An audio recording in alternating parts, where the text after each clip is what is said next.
ছোট বাচ্চার মায়া বড় মায়া, প্রতিটা ফ্যামিলিতে প্রতিটা সন্তান বাপমার কাছে বড় আদর থাকে। এটা বাস্তব।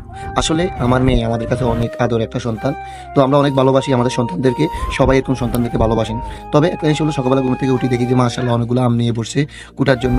তো এখানে আসলে আমগুলো মূলত এগুলো দিয়ে সালাদ বানাবে, সালাদ বলতে কি আচার তৈরি করবে। তো আসলে আমার বাবা হঠাৎ করে একটা আম নিয়েছিল, নিয়ে খেতেছে। আমি বলতেছি এভাবে খাইতেছো কেন? হ্যাঁ, এ বলতেছে মজা মজা, মানে এই কথাটা খুবই ভালো লাগছে শুনি। তো আসলে ছোট বাচ্চারা যে কোনো মজার জিনিস যদি ভালো লাগে খেতে, তারা বারবার খেতে চেষ্টা করে, কারণ তারা যেটার প্রতি আকর্ষিত হয়, তারা না দিলে তারা কানতে কানতে অনেক ক্লান্ত হয়ে যায়।